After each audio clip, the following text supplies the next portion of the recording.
قرضے لیے وہ واپس کیے اور ہاتھ جوڑے کہ بھائی آئندہ ہمارے دروازے کبھی نہ کھٹکھٹانا, اور وہ چلے گئے. اگر آپ وہ لسٹ دیکھیں تو اس میں بے شمار ملک ہیں, this is not something new, لیکن کسی ملک نے بھی اس قدر سمجھوتا نہیں کیا. یہ آئی ایم ایف اور جو تھرڈ ورلڈ کی کنٹریز ہیں, جو لون سیکر کنٹریز, آپ ان کو قرضے کی تلاش میں مارے مارے پھرنے والے بے شمار ملک جو عجیب و غریب قسم کے تجربات سے گزرے ہیں, لیکن کبھی کسی نے اپنے ملک کو اس طرح لکھ کے نہیں دے دیا کاغذ پہ, سفید کاغذ پہ, کہ لیں جی مہنگائی بھی کر دیتے ہیں, ٹیکس بھی لگا دیتے ہیں, بینک بھی آپ کے حوالے کر دیتے ہیں, یہاں تک کہ اپنے بینک سے پیسے نکالنے کے لیے بھی ہمارے پاس جو ہے وہ کوئی سے نہیں ہوگی. جو بھی اس کی تفصیلات ہیں وہ تو آپ کو پتا ہے. تو ان ساری چیزوں کو اگر آپ سامنے رکھیں اور جوڑ کے دیکھیں نا پورا نقشہ, تو سینٹ نے کیا طرز عمل اختیار کیا, اور اس کے بعد یوسف رضا گیلانی کے حوالے سے کیا ڈرامہ وہاں پہ کھیلا جا رہا ہے, پیپلز پارٹی کا ماضی میں کیا رول رہا اور اب کیا ہے, اور کس حوالے سے انہوں نے یہ ساری چیزیں جو ہے مینیج کی, قرض کی چیزیں, یہ بل کیا پاس ہو گیا, اس کو سارے سامنے رکھ کے کریں تو اس میں ایک ماتم کا مقام ہے کہ ایسے لوگوں کے ہاتھوں یہ ملک بکا ہے جو بہت بڑے بڑے دعوے کہیں سے لے کے آئے تھے, اور انہوں نے نہ صرف ملک بیچا بلکہ میں تو یہ کہوں گا کہ ریاست مدینہ کو جس بے دردی سے ان لوگوں نے بدنام کیا, آپ یاد رکھیں گے کہ آئندہ کم از کم 200 سال تک پاکستان میں کوئی ریاست مدینہ کا نام نہیں لے گا. حالانکہ ملا جو ہے وہ صبح شام یہی کام کرتے تھے, لیکن اب وہ بھی محتاط ہونا شروع ہو گئے ہیں. آپ ذرا ان کی لینگویج سنیں, ان کی وکیبلری سے یہ لفظ نکلتا جا رہا ہے. تو یہ جو ہے فراجولنٹ قسم کا کام ہوا ہے پاکستان کے عوام کے ساتھ. قسط مل جائے گی, اس کی مبارک ہو, جو اس کے انتظار میں بیٹھے ہیں, آگے وہ بانٹ دیں گے, اندھا بانٹے ریوڑی اپنے اپنے کو دے, کوئی کسی شکل میں لے کے جائے. وہ تو یہ بھی خبریں ہیں کہ وہ جو پرائم منسٹر چائنا جا رہے ہیں, وہاں سے پھر رشیا اور وہاں سے جو لونز ہیں کوئی 2-3 بلین ڈالرز, لیکن گورنمنٹ کی طرف سے کہا گیا کہ نہیں ایسی کوئی بات نہیں ہے, کوئی لون نہیں مانگا جا رہا, کسی سے نہیں پیسے دیے جا رہے. نہیں دیکھیں, جب آپ لفظ گورنمنٹ استعمال کرتے ہیں نا, تو اب جو انفارچونیٹلی اس بات کو ڈیفائن کرنا تھوڑا مشکل ہو گیا ہے کہ government in fact who is government and who is speaking for the government. یہ میں آپ کو بتا دوں, چونکہ گزشتہ 3-3.5 سالوں میں آپ اپنی ایک لسٹ بنا لیں کہ جو جھوٹ آپ نے سنے ہوں گے اور یہ ہم نہیں کر رہے. جس کی ایک مثال یہ دے دیں, آج آپ قرضے کے انتظار میں بیٹھی ہوئی ہیں. 3 سال پہلے یہی پرائم منسٹر ہے جس نے ٹی وی پہ کھڑے ہو کے کہا تھا کہ آئی ایم ایف سے ہم کوئی قرضہ نہیں لیں گے. اس کا منسٹر بھاگ گیا تھا, 9 مہینے بھاگا رہا. تو یہ کہنا کہ جی گورنمنٹ میں یہ گورنمنٹ کی کوٹیشن وہاں دی جاتی ہے جہاں گورنمنٹ کی کوئی کریڈیبلٹی ہوتی ہے, جہاں گورنمنٹ کی کسی بات پہ عوام بلیو کرتے ہیں. یہاں تو جس چیز کو ڈسکریڈٹ کرنا ہے اس کو گورنمنٹ کے ساتھ جوڑ دیں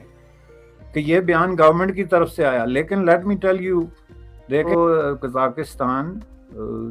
روس اور چین کی حوالے سے $3 بلین کی لینڈنگ کا یا باروئنگ کا جو بھی ایک منصوبہ ہے, یہ ظاہر ہے کہ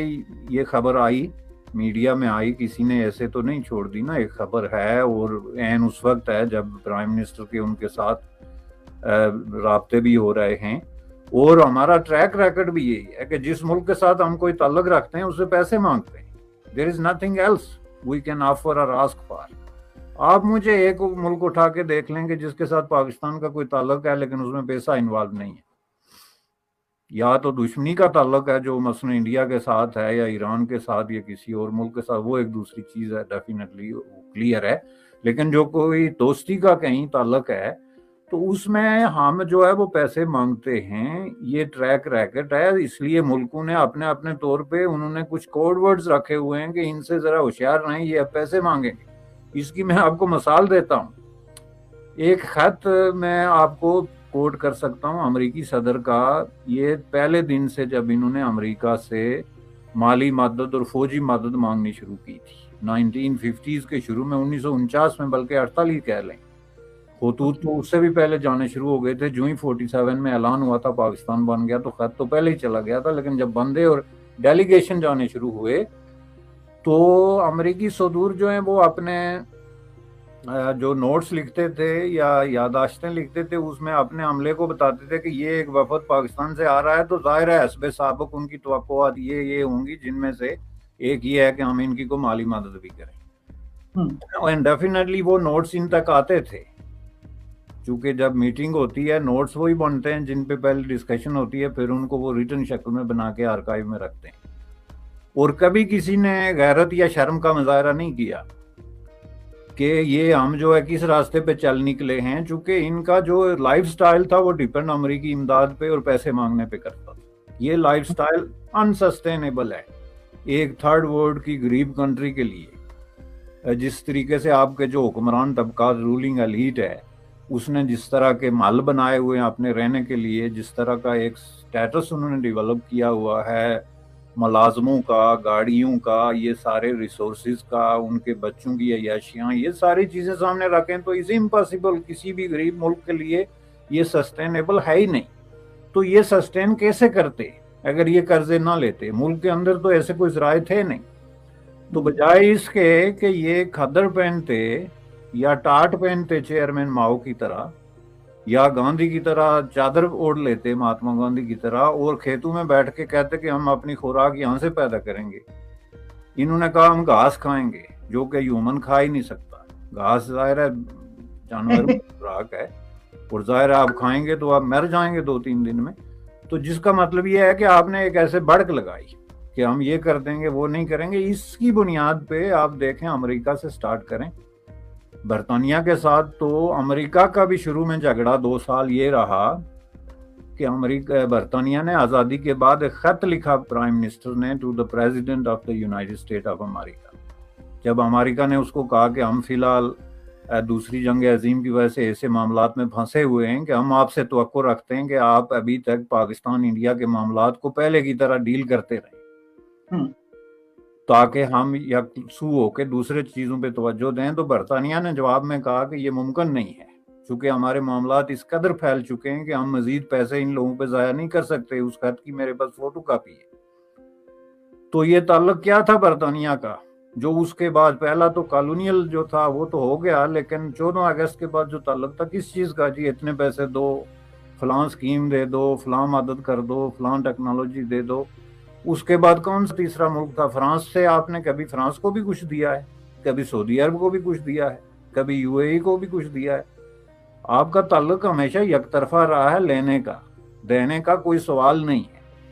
تو اس میں اگر وہ روس اور قزاقستان میں جا رہے ہیں تو ان کو کیا ریاست مدینہ پہ لیکچر دینے کے لیے جا رہے ہیں؟